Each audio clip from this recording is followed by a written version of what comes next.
Sorry, I missed that last verse. I love my wife. I will see her once a year, and I love her. How am I wrong according to the Bible? That's what happens. They see their mom once a year. We need. You don't know what love is. You are talking about equal rights. There isn't equal rights. The woman subjected. The man love your wife. You see, the What problem, can I do? I can torture someone I love. If I'm sadistic, some people do it, and they're still loving the person. dude, They're torturing. you They are have not no idea contradicting what's the going on. Bible. If you say love will never mean you'll never harm the one you love, I will tell you, was Jesus the man who died on the cross? Was he loved by God? Oh my God. The answer I know is Okay. yes. Okay. Was Jesus tortured under the eyes of God that he loves him? The answer is yes. So love will never mean you cannot harm the one you love, because Jesus himself was loved by God and he got tortured for this loving God. الله الرحمن الرحيم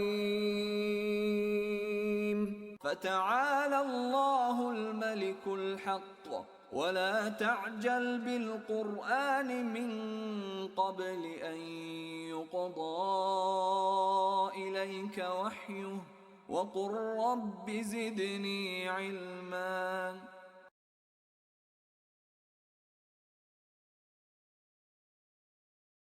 Suppose I'll leave it open to you to make your opening statement, and then I'll make my opening statement, and then we'll just keep going like that. Does that sound fair to you? Yeah, before we start, Yeah, sure. was this is a Muslim, can I ask you, do you know what it means to be a Muslim? It means to submit to God and to believe the teachings of Islam. Yeah, so the basic teachings like Tawheed, We're here, we're next certain door. ethical teachings. They're waiting there. I didn't realize they were in that corner. Do you claim started? Keep an eye, Do you claim Islam started by Prophet Muhammad sallallahu alaihi wasallam? No, of course not. This is what Muslims people think. did as Muslims. No. Muslims think that the earliest religion is Islam. It's The Abraham only was a religion Muslim. is- The original. So the The earliest. only religion is But, I mean, there's false religions too, right? there are, but Hinduism, the religion the only true. accepted by God. Yeah. There is And verse. Abraham was a Muslim. Moses was a Muslim. Adam was a Muslim. Adam was a Muslim. Of course. Okay, so, So that's we your say belief. Jesus was a Muslim because the Quran says, "In ad-din 'inda Allah al-Islam." Indeed, the face of the way of life of those the belief that is accepted with Allah and with God is Islam. There is another verse that says, وَمَنْ يَبْتَغِ غَيْرَ الْإِسْلَامِ دِينًا فَلَنْ يُقْبَلَ مِنْهُ وَهُوَ فِي الْآخِرَةِ مِنَ الْخَاسِرِينَ. Anyone seek any other way of belief, way of life other than Islam, it will not be accepted and he will be among the losers in their judgment. And we believe all the prophets of Allah subhanahu wa ta'ala, they came with this message calling people to surrender and worship the only true God. Surrender to his commands, obey his commands, and avoid his or what he said to avoid. Okay? Throughout your life, until you pass away, this is how a Muslim should be living his life. That's why we say Jesus was a Muslim, because he done these things, and also he has been calling for these things. Okay? Jesus lived, according to Christianity, even he lived as a righteous, sinless person. What does it mean to be a righteous and sinless person? It is someone who obeys God, surrender and do the commands of God to the best of his ability. This is what makes the person righteous. And repent as well if needed. This is also part of being righteous. Jesus did all these things. So is he a Muslim, surrendering himself to the command and the word of God? From the Bible and from the Quran, the case is yes. I want you to prove Jesus was not, if you disagree, Jesus was not surrendering an obedient servant to God. If you want to deny he was not Muslim, this is what we should do. Thanks for your intro. So you said various interesting things. And one of the things that I want to particularly pick up in terms of what you've said is your claim that to be a Muslim, correct me if I'm wrong, but your claim that to be a Muslim is to follow the commands of God. Yeah, correct? I mean, obviously there's more to it. But at the very least, to be a Muslim, you have to follow the commands that God gives us. Right? And obviously the commands you have in mind is the commands of Islam. Right? Because people have different views of what God commanded. And I suppose my argument against the claim that Jesus was a Muslim is that if you look at the sources that we have in terms of what Jesus taught, in terms of the ethics of Jesus, there are various things that he says which contradicts Islam. I'll give a few examples, right? And if you want, you can either believe me or I can show them to you in the text. So one very distinctive feature of Jesus' ministry is that he called God Father, and he commanded his disciples to do that. So you've heard, everybody's heard of, the Our Father who art in heaven and so forth. And the proper way to address, yes, Our Father. So the appropriate way to address God, according saying to Jesus is to call him Father. Now, I think that contradicts the Quran, because there's a verse in the Quran, and you'll know which one I'm talking about, I just wouldn't be able to give you the exact reference, where it says, the Jews and the Christians say, God is our Father and we are his beloved children. But if so, then why does God punish them for their sins? In other words, the Quran seems, at least my reading of the Quran, tells me that God is saying, do not call me Father. So there's a contradiction there. Right, and there, hang on, I'm going to make two more points. The second point is that Jesus famously had a very radical teaching when it comes to divorce. Right, so if you look at the Gospel of Matthew, Jesus says, "You have been told that you can divorce your wives." I'm paraphrasing, but I tell you, if you divorce your wife, right, and you marry someone else, you're committing adultery. So that's a very radical teaching, and you won't find it. Come again? You're not Protestant. No, I mean, yes, I am, but the point is, this is the teaching of Jesus. It depends on which Protestants, right? There are more liberal Protestants and more conservative ones. But let's forget what Christians say for now. Let's look at what Jesus says. Christians are against Jesus himself. Okay, we can talk about that too if you want. But the point is, Jesus has this very radical teaching on marriage. And of course, we all know that in the Quran, divorce is acceptable, right? Not really as I mean, obviously there's conditions. You can't do it willy-nilly, right? But the teaching of the Quran is not as radical on divorce as the teaching of Jesus. And my third example, and I'm going to finish with that, and then I'll be interested to see what you have to say, is that Jesus commands us to pray for those who persecute us and bless those who curse us. Now, I'm not going to say that Islam is a uniquely warlike religion or something like that. I'm not going to say that. But I do say that in the 9th surah, it explicitly says that the Muslims are not allowed to pray for those who persecute them. Right? I can show it to you now if you want, or you can just take my word for it. It's up to you. Well, show me. Okay, sure. We can go to the 9th surah. It's towards the end. And I read this a while ago, and I was like, oh, wow. And I'm not saying this is, this is very evil, Muslims are evil. It's not my argument at all. But I am saying that this contradicts... At least you can give us a context. Yeah, sure. So, can I read the passage, right? So, this is from Quran, Surah 9, verses 113 to 116. It is not fitting for the Prophet and the believers to ask forgiveness for the idolaters, even if they are related to them, after having been shown that they are inhabitants of the blaze, in other words, hell. Abraham, so this is an example, Abraham asked forgiveness for his father only because he had made a promise to him. Hang on. But once he realized that his father was an enemy of God, he washed his hands of him. Abraham was tender-hearted and forbearing. So I might have misunderstood this. Well, you have similar verses in the New Testament. Oh, no, true, yes, but I think I don't know how you can criticize Islam about something, the New Testament, not the Old Testament. I know. It's the same. I know. So we are in glass house now. No, I'm not, again, But I'm then not saying... I want you to finish it. Okay. Just, so those are my three... I want you to make it clear. Okay, my point, I'm just going to summarize my point and then you can give me your answer. So my point is that I don't think Jesus was a Muslim because there's at least three ways in which he contradicts Islam. One, he says that we should address God as Father. That contradicts the Quran. Two, he has a very radical, he's against divorce, which is against Islam.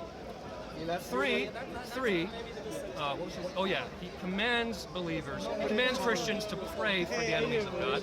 But we've just seen, right, that the Quran says, no, do not pray for those who persecute you.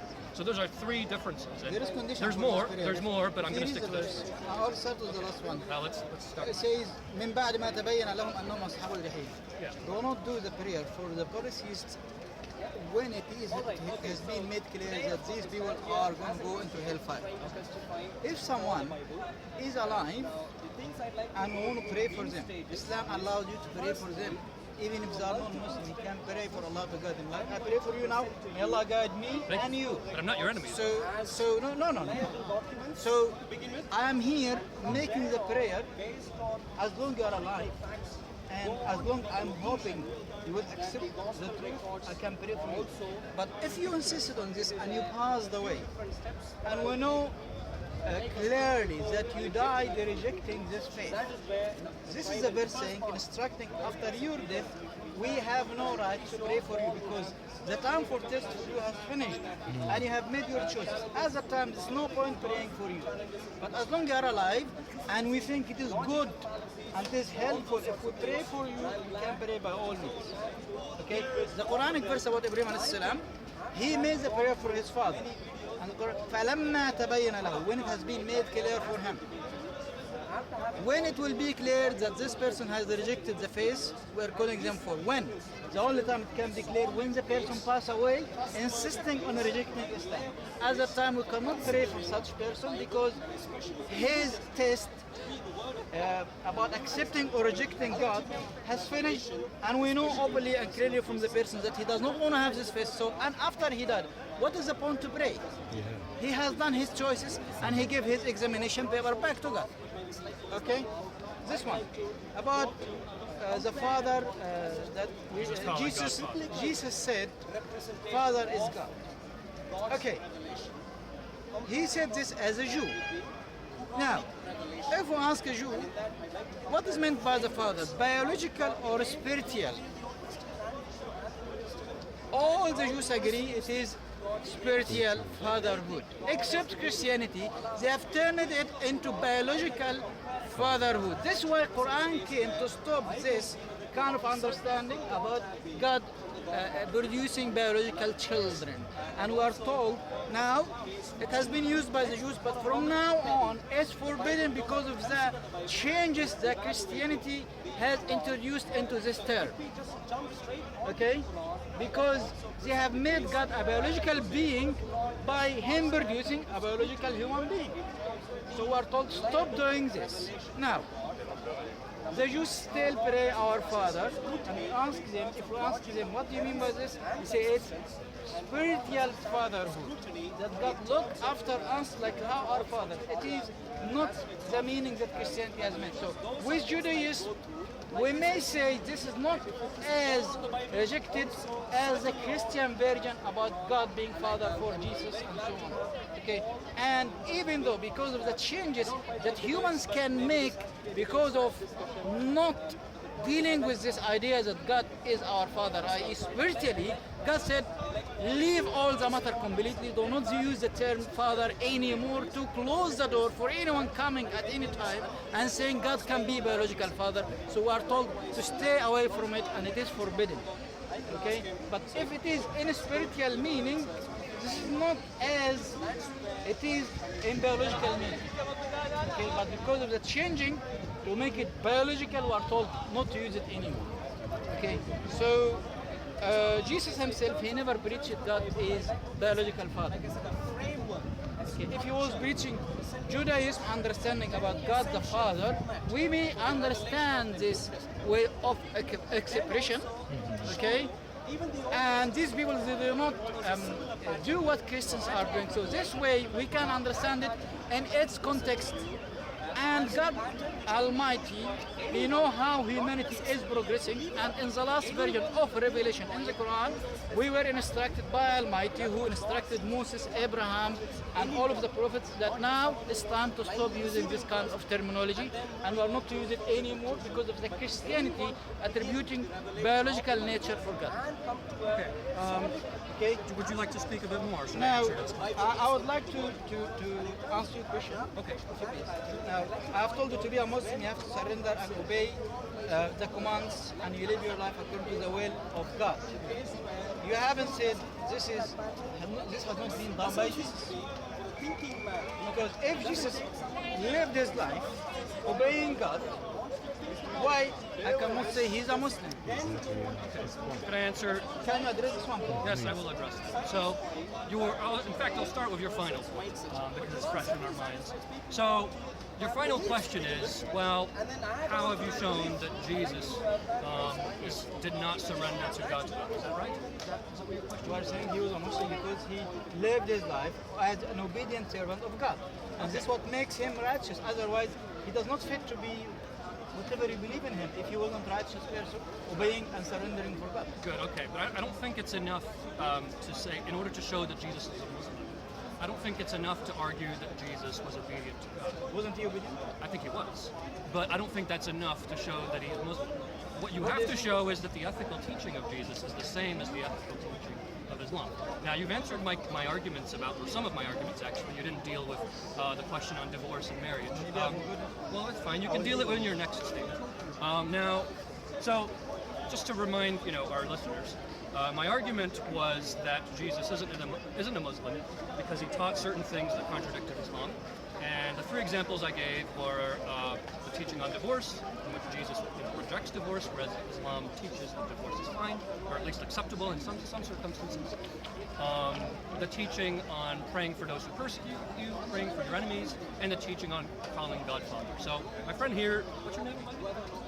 Ahmed. My friend Ahmed here has addressed two of those, so I'll answer those two. So first, regarding the claim that Jesus addresses God as Father, and the Quran says no, don't do it. Ahmad's answer was, well, of course, because Christians have twisted the meaning of that, of what it means to call God Father.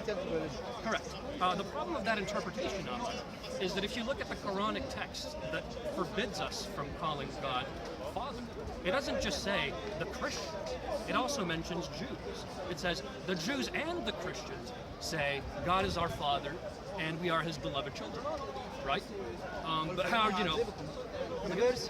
Right. The verse is saying God has no children. Right. Okay. Okay, but the point is, if you read the entire verse, you'll understand what this is. Good. But the point is, it's saying that Jews themselves shouldn't call God Father. Now, you said it yourself. When Jews call God Father, obviously they don't mean that God is their biological father, right? But some Jews do call God Father. But the Quran is saying they shouldn't do it, right? So I don't think the command to not call God Father has to do with, we shouldn't say this because some people might misinterpret it and think that it means God is our biological father. I think it's just that the Quran is saying that it's not an appropriate way to address God, perhaps because I don't know. Because it's not respectful, because God is not, He's almighty and powerful. Why would you call Him Daddy? So now, regarding your claim about praying for your enemies. So your answer was, well, of course you can't pray for your enemies when they're dead, right? Because there's no. Your enemy? Okay. Well, I mean, in this case, it's those who were. The context of the 9th surah is that the polytheists are persecuting the Muslims. The enemies of God.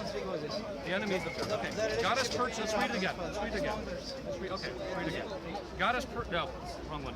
It is not fitting for the prophet and the believers to ask forgiveness for the idolaters, even if they are related to them, after having been shown that they are the inhabitants of the place. Where is the word enemy here? Come again? Where is the word? It comes right after. Abraham asked forgiveness for his father only because he had made a promise to him. But once he realized that his father was an enemy of God. Enemy of? Of God. Not enemy of? Of God. Of God, okay. The enemy of God. Yeah, I mean, the enemies of God are the enemies of the believers, surely. And it goes hand in hand. But how we deal with it, it's God who will judge them. We can pray for them as long as they're still alive. Right. If he is my father, for example, who was a polytheist, like the case with Abraham, I can pray for him as long as my father is alive. But the text doesn't say that. Once he died, insisting in his polytheism, the verse is saying you cannot pray for him. You see, because I'm not how we convinced, can understand because Quran? the text doesn't say that. We understand Quran from the way the Prophet, how he lived his life. Okay. For us as Muslims, we follow not only the Quran, we follow Quran and Sunnah. Now, if we look at the example of the Prophet ﷺ, did he deal with polytheists who were around him, family members and so on? How he was around them? Yeah. The Prophet used to make meals and invite his relatives who are pagans, invite them for food. And after serving them food, he started to speak to them about the worshiping God. So this is a peaceful gesture, generosity and hospitality. And we can do it until now. We are not told not to do it, and Muslims maybe have came across that there are open days or mosques. If we are instructed to deal with you an enemy, how on earth Muslims worldwide, they make what's called open day mosques? We welcome you, we show you around, we give you tea and cakes or food or whatever. You miss quoting Quran if you interpret it in this way. you have to look at the example of the Prophet ﷺ, how we lived our life, how we dealt with non-Muslims. If they are peaceful with us, if they are friendly with us, we are forbidden to be anything else. We are commanded to be better in righteousness and good way of dealing with them. The Quran says, فَإِذَا حَيِّكُمْ بِتَحِيَّةٍ فَحَيُّوا بِأَحْسَنَ مِنْهَا أَوْ رُدُّوهَا. If someone greet you with a greeting, like say good morning, you have to say a minimum good morning, but you can say more. Nasser, good morning, how are you? Good to see you. Okay, how are you doing? I have to be replying in a more rewarding reply. And this is not restricted only to Muslims. This is for anyone. Greet me, I have to greet him at least the same or better in minimum. So Muslim and non-Muslims the same way. The Prophet ﷺ, he used to have in Medina during his lifetime, he made a pact of that all the people living in Medina, Muslims and Jews and others, they are one community and they are all responsible of protecting the Medina. Now, if the Prophet coming to not to be peaceful with everyone, why he made such an agreement? They live together. If foreign attacks come, they are all united to defend Medina. If this is the case, the Prophet wouldn't have done it. So we understand Quran in the light of the Sunnah of the Prophet sallallahu alaihi wasallam. Okay, and the Prophet said, as long as the person hasn't passed away, you pray for them. If they are relatives, by all means do it, or people you care for, do it, or anyone you like. If you think he's a nice person and you want to pray for them, pray for them. If they are sick, you pray for God to cure them. If they need help for anything, you can pray for them. And if you call them for guidance about Islam, you can pray that I pray for Allah to guide me and you to the truth and make us die on the face God wants us to die on. I pray for you right now in front of you. And this is nothing against Quran or Sunnah, because I see you're someone who is peaceful, want to learn about God, seeking God. I'm not saying you're someone who is hostile to me, want to harm me because I'm a Muslim. So I can invite you to Islam, I can treat you kindly and so on. Okay? Can I answer So, this? but Right. if you die, I cannot pray for you. That's all what it's saying. Okay. I think we're gonna Now have about to- divorce. Yeah. About divorce. Now, I mean, can I speak? Because you've No, been talking the for a long divorce time. I'd like to answer your shall I answer the divorce point? answer it specifically. Okay, about the divorce, yes, it is legal in Islam to divorce. Sometimes there are relationships, it cannot go any way further. In Christianity, we believe as Muslims that the revelation Jesus received from God has been tampered with. The Bible has been written by authors who demonized women. 200 years ago, the man used to go and sell his woman in the market, and the Bible does not condemn this kind of actions. In Islam, the man and the woman equally have the right to end the marriage. Everything, this relationship is not working anymore. And this is mercy from Allah. Imagine if Allah subhanahu wa ta'ala or God want us to be stuck in a relationship, we cannot get out, even it's failing completely, and no way out to keep it happening.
God is God of mercy. Okay, you can make divorce like with two witnesses, like how you done marriage with two witnesses, and it is completely legal as long as it's going to be happening on a good term and justice. And Quran says, if you divorce, فَامْسَكْنُ بِمَعْرُوفٍ أَوْ تَسْرِيحٌ بِإِحْسَانٍ.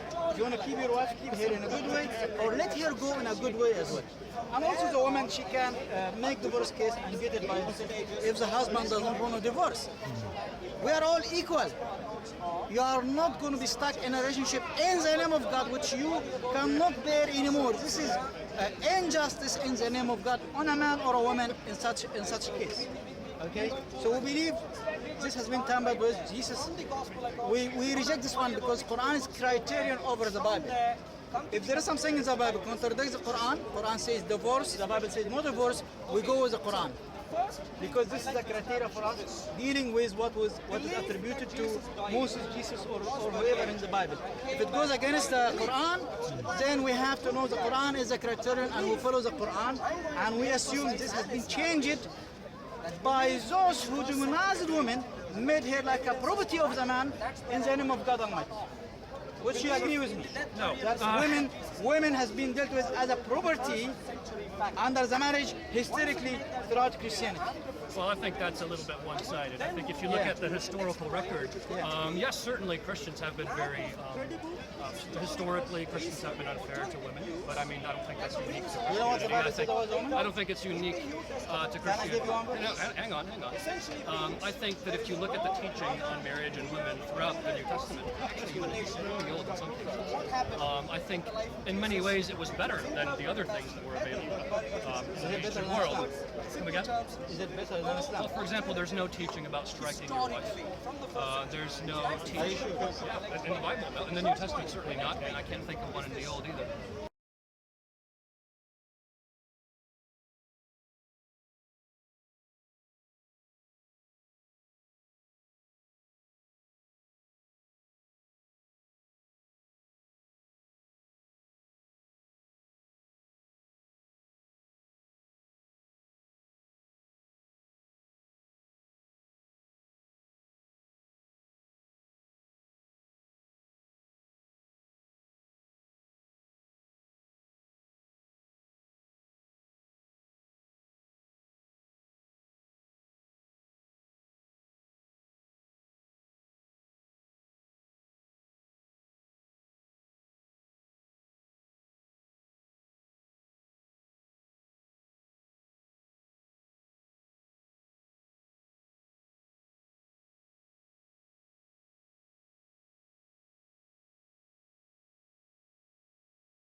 So there's no permission to strike your wife. And if you look at, hang on, if you look at the teaching on marriage in Paul's letters, like, the letter to the Ephesians, letter to Colossians, and so forth, men are commanded to love their wives just as Christ loved the church and laid down his life for its sake. What that means is, I got married this summer. What that means is that I'm commanded to be willing to die for my wife. Now, I think that's very different. You said, hang on. You said that in Christianity, a woman is the man's property. But those verses radically contradict what you said, because I'm not going to die for my property. Right? I'm not going to die for my phone, right? Where does it have to do? I'll show you. Jesus also ought to be Show you, those are treated beautiful as God. passages. And that is the only possible explanation, is the fourth conclusion I would get on to. The fifth one is the disciples also have additional information. So let's do the one in Ephesians. Substantiate that Jesus, in addition information apart from the resurrection itself, to substantiate that Jesus was. There it is. Listen to this.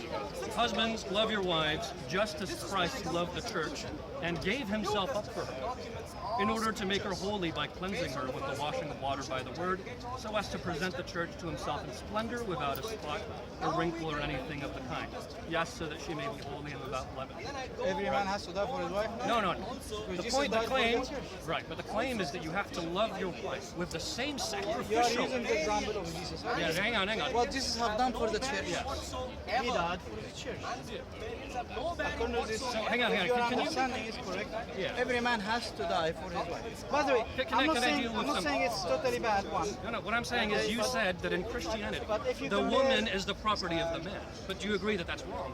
I'll Considering tell you something. Is there verses that says the woman has to surrender for her husband like how did she surrender for Jesus? Well, I never said that the Bible was a feminist book, right? Yes, the New Testament has a certain pattern of male headship, to the effect And that the man is the head of the woman? Yes, that is what the text say. But I mean, that's no different to what the Quran says, which says that men are the protectors of women, or something. Protector is something, and head of something is something. Because The men are the leaders. we can have the prime minister, Right. he's ruling the country, Yeah. and the soldiers under them protecting them. Look, the Quran specifically it doesn't says. mean The you're- Quran specifically says It's a that if you protector disobey which your specifies the job husband, rather than say, I'm head of you. That's it. It's totally different. Can I finish? Yeah, sorry. And I think, so my point is that, yes, I'm not arguing that the New Testament is a more feminine. No one's saying this. There's a pattern, right? Of And male no divorce, leadership. you're saying. What? And no divorce. The woman cannot, if she's stuck with a bad man, she cannot get out of it. No, I didn't say. I think there's a difference between divorce and separation. That's another criticizing issue. divorce That's it. I mean, we've kind of moved away from our original conversation. So we started out by saying differences between Jesus' teaching and the Quran's teaching. But now we're talking about women's rights. Fine, we can talk about that. Again, I mean, I'm going to challenge you on your claim that in Christianity, the woman is the property of the man. But the verses that I showed you clearly contradict this, right? And no, I'm not saying the New Testament is. Yes, because it says that the man has to love the woman with the same love that Christ loved the church, right? Now, if I'm commanded to love my wife to the point of dying for her if necessary, then my wife is not my property, right? I don't see how you could, read the New Testament and say, oh, in the New Testament, the wife is the man's property. That's just not true. I think you have quoted the wrong verse that does not suit your subject, because if you're going to say the man has to love his wife like how Jesus loved the church, fundamental thing Jesus have done to the church, what was the most action Jesus have done to show love for the church? Can you answer me? What's your question? What is the fundamental action Jesus have done to show love for the church? Laid down his life for it. So every man should die for his wife? To prove You're reading it with wooden literalism, right? What You're very. else That's a Jesus very have- literalistic can- reading okay. of the. Why I'm saying this? Because any other action Jesus have done to the church to show love, any other action better than this action, more important than this action. The point, look, I think you're reading the text very literally and saying, oh, well, we should do exactly what Jesus did. I mean, here's an example, right? Christians are committed. What Hang else on, Jesus hang on, have hang on, done? hang on, hang on. I'm answering your point. Christians are commanded to imitate Jesus, right? Throughout the New Testament, Should not walk marry as he, them. hang on, walk as he walks. But nobody says that, oh, therefore we should all be carpenters because Jesus was a carpenter. No, it has to do with character, right? So What you are the can't read. actions has he done? What are the No, we're not saying What that is you the should do action has every done for the single thing church? that Jesus did. The church question, because again it is wrong quotation. What Jesus have done to the church to show his love. I What told he you. has done. He died for the church. Yeah, I mean, he did other things too. Okay, so every Talk husband with should church. die for There's his church wife, with church. or what he should do to show love. Because Jesus didn't have sex with the church. He hasn't done anything. Didn't make a family with the church or anything. He just died to show love. Okay, So that is it's not suitable reference to support the idea you're trying to prove. I like you, Ahmed, but I feel like you're not being you're being a little bit disingenuous. Now, what I You want know to say very well that that is not what the passage is saying. That all you can do to your wife is die. I'll tell you what I understand. I'm just going to check this. Jesus, I will tell you, and you can correct me. Jesus was the God of the church. And there is another verse saying women to surrender to the husband like how the church surrendered to Jesus. This is the relationship between the church and Jesus. That Jesus is the God of the church and the church is the servant and the worshipper of Jesus. Am I right?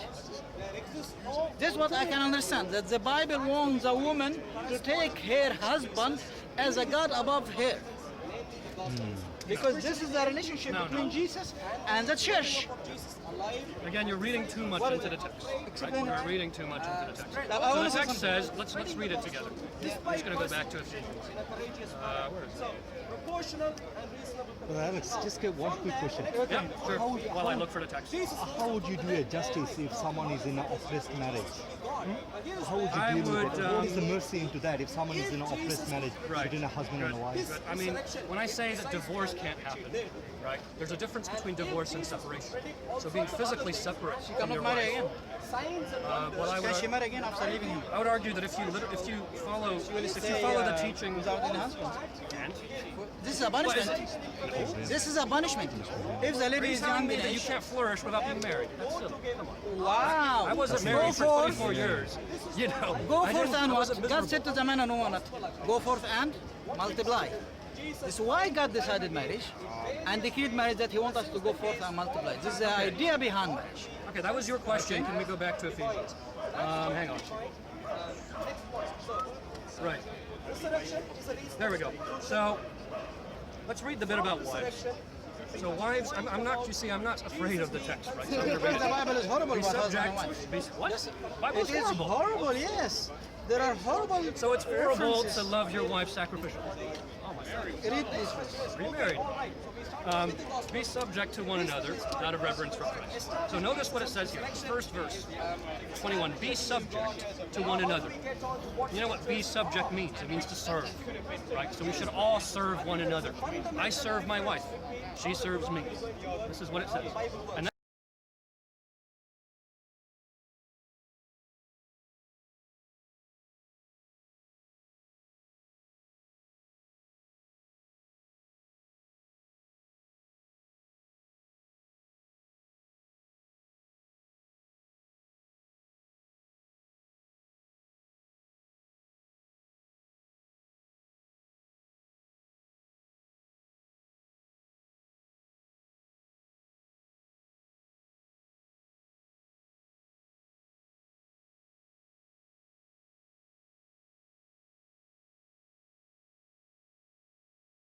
21. Be subject to one another.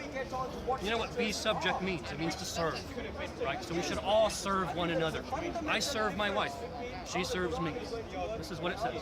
And then it goes into specifics. It says, wives, be subject to your husbands as you are to the Lord. For the husband is the head of the wife, just as Christ is the head of the church, the body of which he is the Savior. Just as the church, hang on, just as the church is subject to Christ, so also wives ought to be in everything to their husbands. What about the Now- opposite?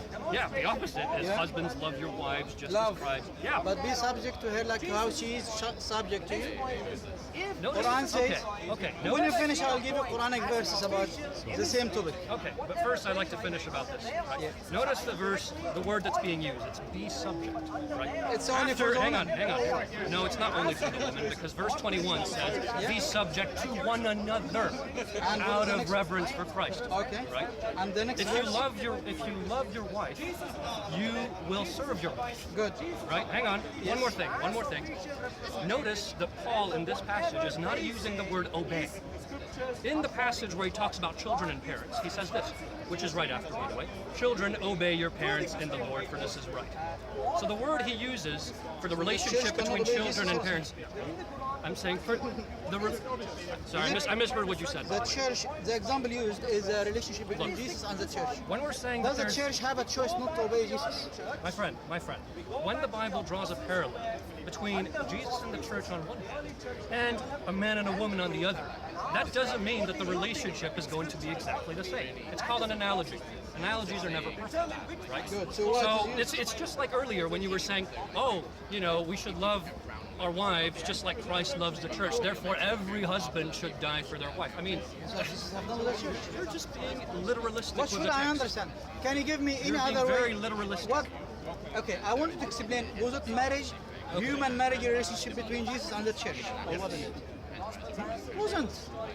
Wasn't. No one is saying Okay, that the but the relationship should be relationship- exactly the same. No. But there are parallels. No. I'm saying this is wrong parallel. It's not suitable No for a parallel relationship. is perfect. Human relationship between equal human beings. You cannot say the relationship between a human being and a human being is like the relationship between the faith group and their God. It's not suitable comparison. It is something wrong with this text. It cannot be fit for the purpose it is meant to be. I think it's fit for smart people who understand that it's not literal. That's not literal. Right. When it has spoken about somebody surrendering, submitting, being subjected to another, specifically, which one was speaking about? It was speaking about the wife being subjected to the husband. It never have said the husband be subjected to the wife. Again, it says right here, be subject to one another out of reverence for Christ. Good. So that means What is the next verse? Yes. wives be And- subject to your husband. and- And then husbands love your wives. Good. So the way the husband is going to be subjecting to his wife, the verse here clarifies that he loves his wife. He loves Sacrificial, her. Okay. which is a He kind of loves- service. It speaks about loving his wife, isn't it? Yes, which is Okay, a good, true love good, is good, service. Good. Now, the husband must love his wife, and the woman, she must be subjected for the husband. Here is the problem I'm saying. It's not equal treatment. So hang on, are you I love arguing? you, but I have no obligation or duties towards you, and you are under my authority. Okay, can I answer? All what you're gonna get from me, I just love you. This is all what I have to do, nothing else. Okay. And at the same time, you are under my authority, like how the church is under the authority of Jesus. It's not equal treatment. Okay, I have two objections to this. First, you said husbands only have to love their wives, and husbands have no obligations towards their wives. Are Is you there telling any me? obligations? Are you telling Give me? me a verse. Are you telling me that love doesn't entail obligations? Right? If I love my wife, then if I'm commanded to love my wife, it means I'm obliged to serve her, to care for her. You see, the problem is you think love is just an emotion, but love in the New Testament is never just an emotion. It's always an attitude. I'm not saying it's it's bad service. thing. I'm saying what I'm saying is the wife has to be subjected to the man. Good? And yes. Under his authority. Like I how wouldn't the use that church, word. Okay. like, is the church under authority of Jesus or not? Can I say the church cannot be under Jesus' authority? Right. The example used is very strong and very patronizing. It's like God and servant. Okay, we cannot do this in Islam. The women are equal to the man.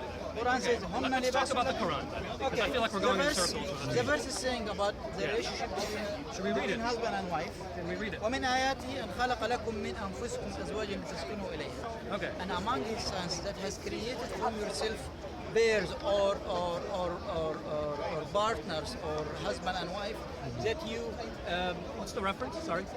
this is I don't know the Quran by heart. you have Quran with you? Yeah, I do. Okay. Abdel Halim, maybe not your Find favorite, tranquility.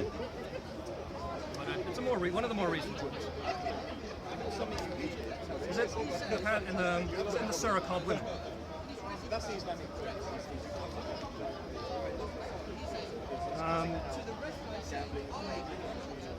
This is verse 21. Okay, good. Oh, there it is. Yeah, you're right. Verse 21, chapter 30. Okay. Can you read it, please? Verse 21 to 30. I think we Verse should also read 34 Okay, fine. But to let's read 35. this one first. Fine, you're going to read whatever you want to read. We'll read the whole passage. Verse 21, chapter 30, verse 21. I'm sorry, but that's really long. Are you saying 21 to 35? That is like a whole page. Just one verse. Okay, just a verse 30. Verse 30. Okay. Sorry if I'm wrong, 1 second. Okay. Verse 21. Verse 21 to what? Just this one. Oh, just 21. Yeah, I did. All right, let's read. How could you take it when this is unjust and a blatant No, sin? which chapter you're in? 4. No, I'm not. Oh, okay. I said chapter Sorry, I missed 30. 30. Okay. Yeah. After that, we're going back to chapter 4. Verse 21. Yeah. 30, verse 21. Okay. We have not spoken about beating the wife, by the way. No. I'm not talking In the about beating Bible, the wife. is it forbidden to beat your wife? Well, I the think Bible? if you're told to love your wife, just as Christ loved the church, I'm pretty sure that you're not allowed to strike your wife in anger. So you I think cannot that's beat her, reasonable. yeah? I think that's pretty reasonable. You cannot beat her, yeah? Is it a sin? Is it a sin to beat your wife in Yeah, Christianity? because you would fail to love your wife. Okay. What you did about that. it does not contradict, he can be violent to Okay. the people he loves. Can we go to the Quran now? Can someone be violent to someone he loves? No. We're talking about the No. Quran. We're talking Yeah, about okay, the Quran. sorry, yeah. Jump We will around. come back to this. Okay, because fine, we can come I back. have really good stuff with this one. But yeah. I'm sure you have great stuff. Okay, 30, so 21. do you want me to read it? Another of his signs is that he created spouses from among you for you to live with in tranquility. He ordained love and kindness between you. There truly are signs in this for those who reflect. Okay. What am I supposed to learn? Yeah, what do you understand from this one? Let me read it again. Another of signs, you created spouses from among yourselves for you to live in tranquility. I mean, I think it's pretty. He ordained love and kindness between you. I mean, it's pretty self-explanatory. Good. So We're supposed to be love and be kind to this your is Each other, yeah. this is God explanation for the purpose for creating the male and female, the husband and wife, is to create tranquility, living together, and love and harmony. Is it clear? Is this a bad thing? Thank you very much. Bad. Look, you're the Thank one you. who came to me saying Christianity oppresses women, which was not our debate, by the way. Well, you no, came it up is. to me. I still stand for it. I still stand for Right, my I case. didn't come here and insult Islam. You have You agreed came and that insulted those who Christianity. wrote the New Testament are against feminism. You have said this by yourself. I don't think either of the Bible or the Quran are feminist texts. I think that's pretty obvious. At least the Quran will treat man and woman as equal individuals. They have equal rights. They have the There are same rights. different responsibilities. There we go. Different responsibilities that suit each one nature, because the man will never be pregnant and give birth for a baby that needs his breastfeeding. The man will never do this. Well, the mother, the woman will do this. She will be, Quran speaks about the woman when she's pregnant. She carries the embryo or the baby in the womb months after months, tiredness after tiredness. Quran is alluding the woman get tired when they're pregnant. Quran is alluding the man must be sustainer or protector and guardian for his wife. There is no such verse about this in the Bible. It says just love your wife. Just love your wife.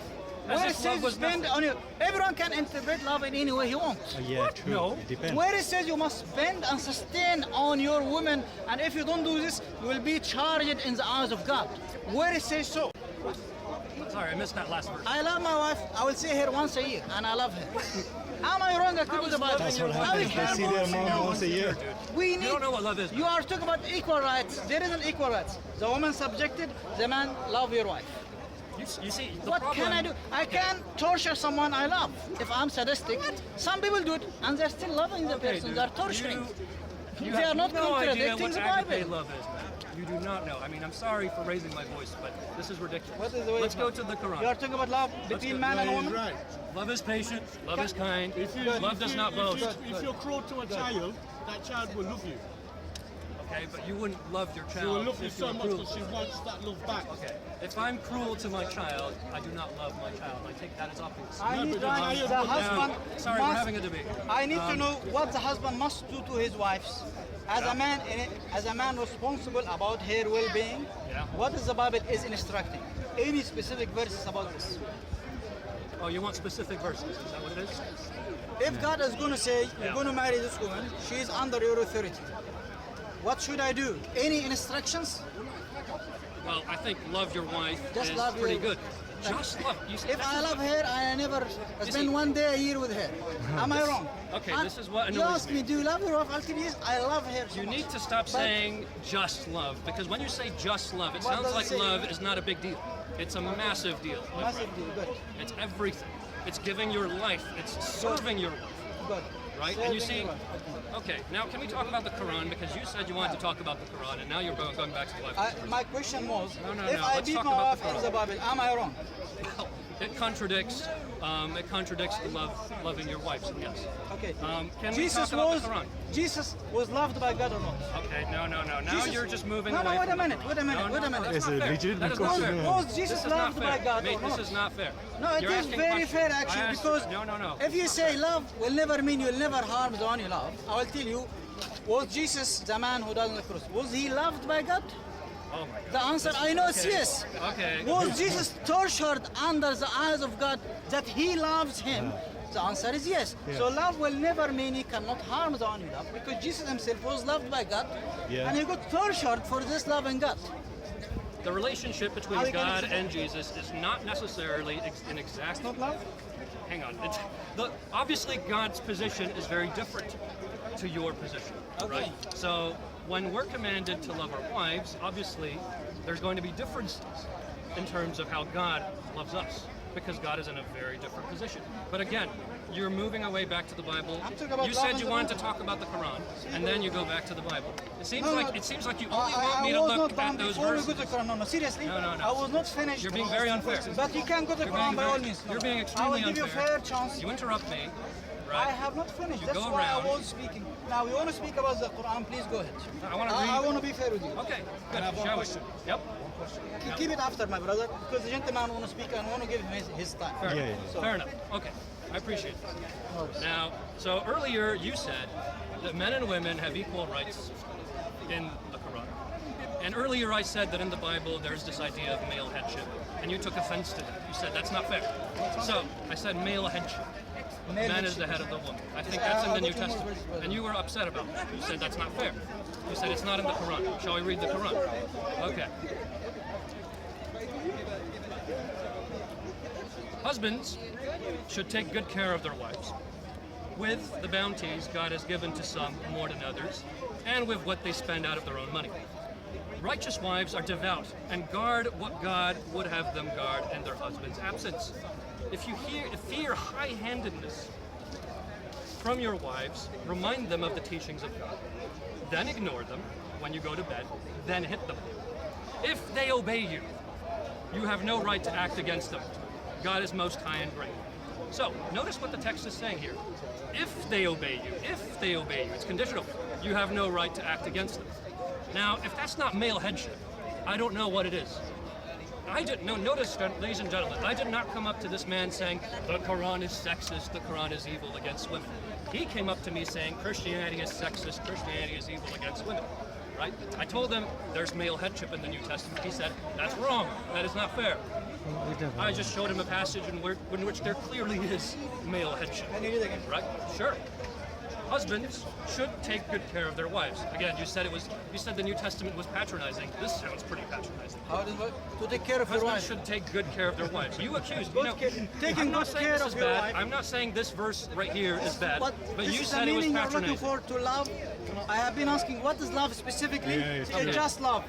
When it is no such explaining, thing as just take love. good care. There's no such This thing. is the meaning the woman want to know. Anyway, I wasn't finished. You interrupted. Go ahead. My point is that you accused the Christianity of being patriarchal and oppressive towards women.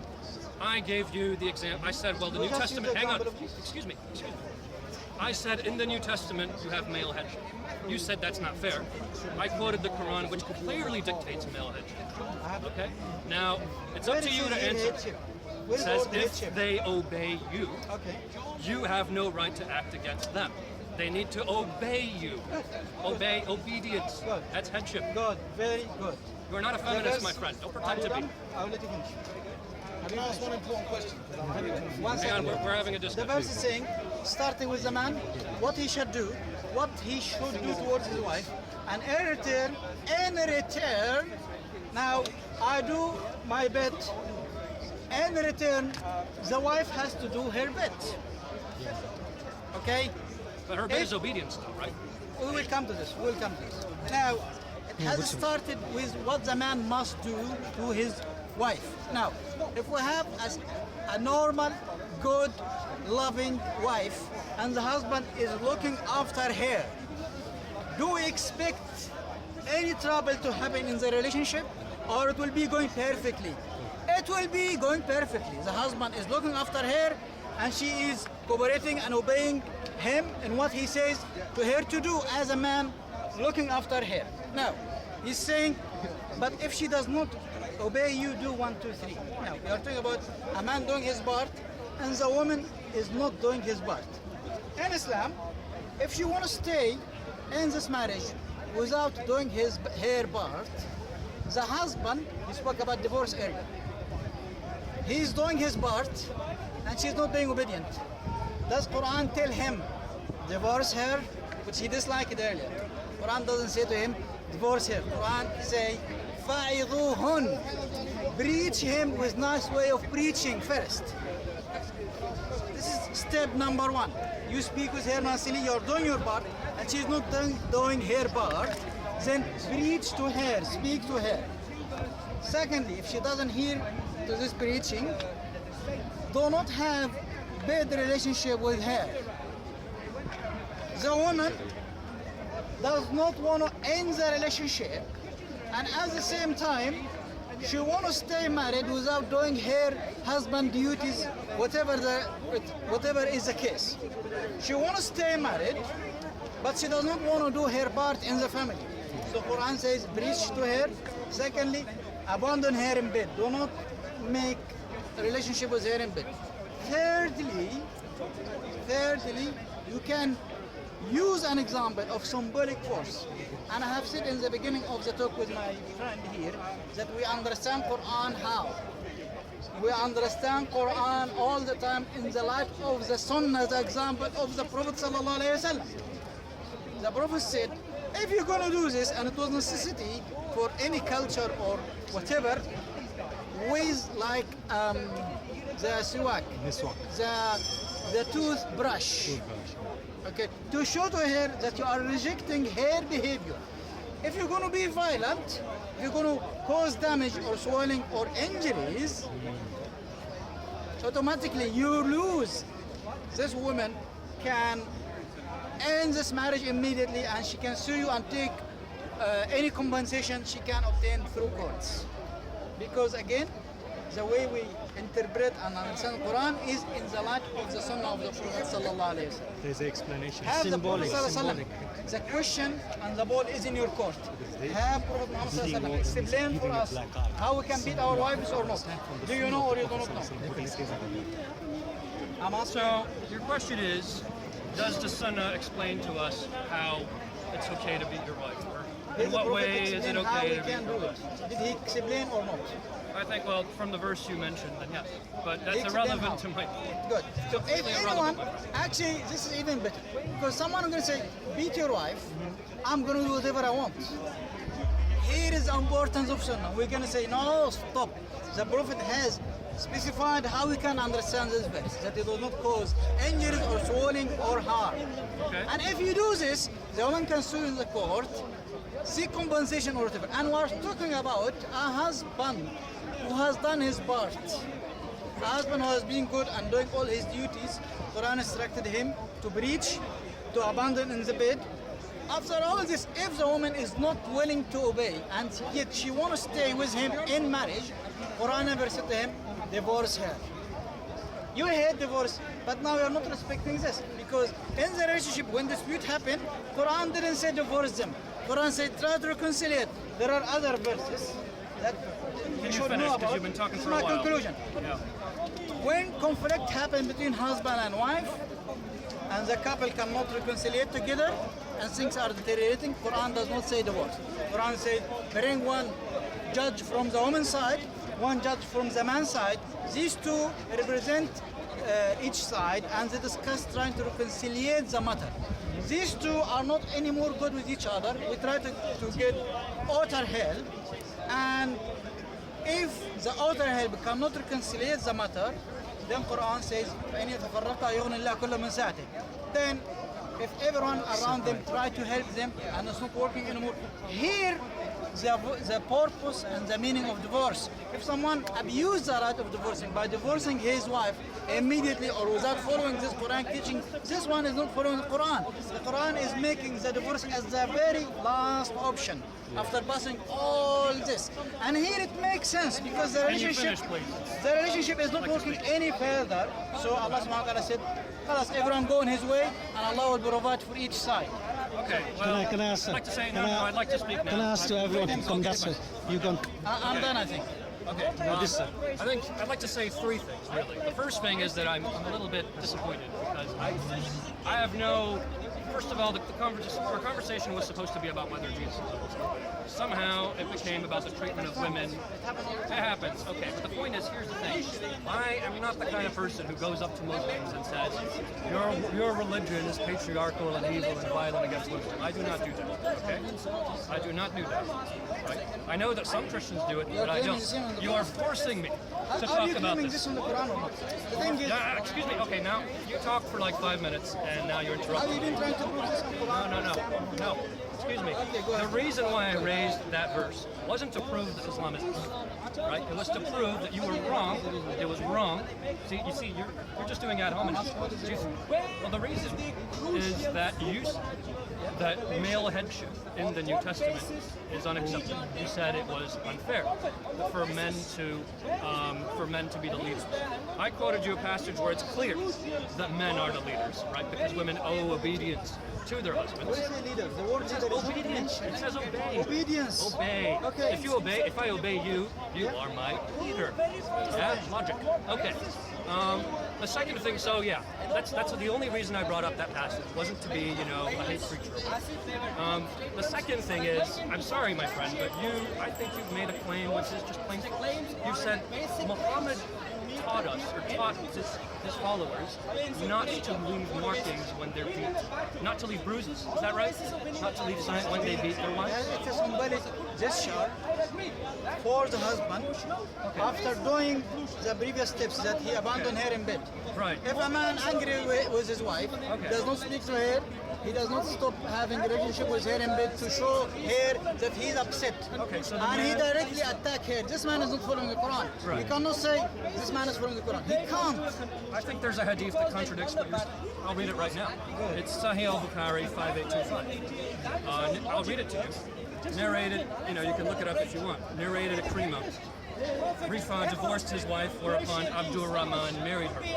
Aisha said that, Muhammad's wife, said that the lady came wearing a green veil and complained to her, Aisha, and showed her a green spot on her skin caused by beating.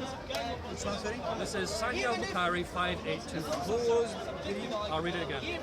Aisha said that the lady came wearing a green veil and complained to her, Aisha, and showed her a green spot on her skin caused by beating. Okay. Let me read on. It was the habit of ladies to support each other. So when Allah's messenger came, Aisha said, I have not seen any woman suffering as much as the believing woman. In other words, the Muslim woman. Look, her skin is greener than her clothes, clearly marks. Yeah? Let me finish.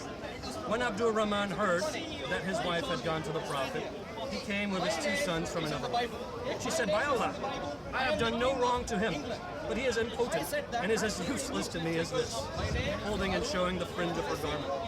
Abdur Rahman said, by Allah, O Allah's messenger, she has told a lie. I am very strong and can satisfy her, sexually I guess, but she is disobedient and wants to go back to Rifa. Allah's messenger said to her, if that is your intention, then know that it is unlawful for you to remarry Rifa unless Abdur Rahman has had sexual intercourse with you. The Prophet saw 2 boys of Abdur Rahman and asked, are these your sons? On that, Abdur Rahman said yes. The Prophet said, you claim what you claim, that she is impotent. But by Allah, these boys resemble him as a crow resembles a crow. Notice what's happened. A woman gets beaten by her husband, a Muslim. Aisha goes to complain to Muhammad. Look at this poor woman. She's covered in bruises. What are you going to do? does Muhammad say anything? Does Muhammad say yes? You're very naughty. Why did you beat Give me? us the context before you explain. I read the whole thing. You are done with the hadith. So what is your point of My criticism? point, your point was that Muhammad said that you cannot beat your wife in a way that leaves marks. I showed to you a hadith in which a man beat his wife Is he in a saying way he that beat left her? marks. Yes, it says Where it says, read the exact quotation. Okay. Aisha says, before. Aisha said that the lady came wearing a green veil and complained to her and showed her a green spot on her skin caused by beating. But it was the habit of ladies to support each other. So when Allah's messenger came, Aisha said, I have not seen any woman suffering as much as the believing woman. Look, her skin is greener than her clothes. Marks caused by beating. Muhammad does not say that this is not okay. He doesn't condemn the man for leaving a mark. But he doesn't approve either in No, that. no, no, no. He should have. Wait. He Okay, should have just continue, said something. continue. He should have said something. No, I'm Uh, done. Okay, we have Just in proves it. Bukhari, you are quoting Yeah. Bukhari here. Yeah. The Prophet ﷺ spoke about the children question. Yeah. We have about the Prophet ﷺ. Yes. We know from the history and the biography of the Prophet ﷺ, he made a ruling not to lay hand on women completely. Completely. Do you know this? There is a book written by a non-Muslim called Qu'ran Armstrong, Catholic now. I'm reading your sources and you quote Karen Armstrong. I mean, seriously, Go back dude? to this channel. You know what? I've read Karen Armstrong. Good. Have you read her book Muhammad a Prophet for Our Time? Yes. What she said about the question of wife beating? What? What she has said in her book? I don't remember. I read it a long time. I will tell you. I have read the book. I care about Bukhari. Bukhari, yes, fine. And this is from Bukhari. The Prophet ﷺ said, forbid, made a general statement because it was common in this community that used to bury girls alive. It was really bad for women at the time. Yeah? The man can marry any number of women he can marry. The woman after she dies, the sons from another wives of his wife, they can inherit this wife of their fathers, yeah? I never said that Muhammad did only what bad I'm saying things. is, I never said that. the Prophet said, not to beat at all, it was forbidden. In the end, Quran came with this verse you have been using to say, do 1, 2, 3, preach, leave them in the bed, finally beat them, and the Prophet explained how he can do it. And the Prophet said, خيركم خيركم لأهله. The best among you is the best for his wives. And I am the best among you for his wives. You deal with Bukhari. So I'm dealing with it. No, you're not. This is a hadith I'm saying. This is a hadith I'm saying. The Prophet said, the best among you is the best for his wife. If you want to be the best as a servant of God, if you want to be the best as a Muslim, be the best to your wife. Because you're going to be asked about this in the day of judgment. Now, if the Quran says the woman obey her husband, but the husband cannot obey his woman. Does the Quran say that men should obey their wives? Can you read for us? Can you deal with Chapter Bukhari, 2, please? Chapter 2 Quran, chapter 2, verse 187. Can you read for us? Okay, and after you'll deal with Bukhari. So yes, when the woman came to Aisha, No, go ahead. she complained I will say again. that look what he has done. A man out of human nature, he can do mistakes. So she Finish your final statement. she complained to I will Aisha. see everything. But the thing is, What I'm when saying is, you Aisha should finish your statement, and then we can each said make to a the Prophet, conclusion. the question Does that is, sound okay? did he say it's okay to do? No. She 187? complained, look what happened to me. Okay. You believers are permitted to lie with your wives during the night of the fast. They are as close as garments to you as you are to them. God was aware that you were betraying yourselves, so he turned to you in mercy and pardoned you. Now you can lie with them. See what God has ordained for you. Eat and drink until the white thread of dawn becomes distinct from the black. Then fast until nightfall. Do not lie with them during the nights of your devotional retreat in the mosques. These are the bounds set by God, so do not go near them. In this way, God makes his messages, I'm finishing the verse, God makes his messages clear to people that they may guard themselves against doing wrong. So the That's the beginning of the relevance. verse.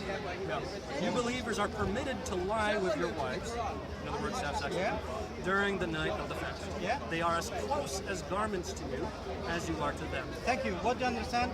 They are close as garment to you, Yeah. as you are to them. So that means that there's a close relationship between a husband and a wife. Good. She is close to me as my garment. Yes. And I am also for her, closer to her, like her garment. Okay. What do you understand from this? I said it. What the text is saying is that they are very close to each other, right? It's a close relationship. God is giving me a right over here, that she is close to me like my garment. And the next, and I am close to her like her garment. What I have over her, she have over me. Okay? This is one verse. Okay. One second. I'm still waiting for Bukhari, by the way. No, we can't do it. Don't worry. You know what they say, love is patient. It's good. Chapter Hang on, we're gonna finish. We're almost done. Chapter 4, verse 19, please. Which one? 4, Chapter 4, verse 19. verse 19. You who believe, it is not lawful for you to inherit women against their will, nor should you treat your wives harshly, hoping to take back some of the bridal gift you gave them. Bride gift you gave them, unless they are guilty of something clearly outrageous. Live with them in accordance with what is fair and kind. Continue. If you dislike them, it may well be that you dislike something in which God has put much good. Thank you. This is Okay. speaking to who? To the man. Yep. How he should treat his wife. Okay. عليه ما كيس. I still haven't heard anything about Bukhari. We spoke about Bukhari. The Prophet said, خيركم. Okay. We Bukhari, have said the okay. Prophet You know what? explained Let's how he can conclude. beat your wife. Let's conclude. If someone beating his wife, his wife, causing her to be green, Yes. is this one following the way the Prophet instructed or against? No, it's not. Why didn't Muhammad say anything then? He didn't accuse the man. He only accused the women of lying. He didn't say anything to the men. The woman was saying what about the man? Huh? There was a question about the The woman children. was saying he beat me, and he's impotent. Good. So she lied. What is the rest? But She didn't. she lied about him being impotent, but she still got beat, and Muhammad says nothing The about it. woman is saying this man, he is having children with her, and she's complaining this man cannot satisfy me sexually. Now, the Prophet ﷺ, as he pointed out, the woman is wrong in some point. It does not mean he is agreeing with the man beating her, because he has said in another hadith, in another times preaching, do not beat your wives. Okay. Now, which is more serious for the man? There's a woman saying, these are not his children. Yeah? I think it's worse to beat your wife than to lie about your Very husband. big of him. I think. We understand. Hang on, There is- discussion. The husband is wrong beating his wife. I'm not saying the husband is not wrong. Why didn't Muhammad say anything? Okay, no, he said in No, he another didn't. hadith.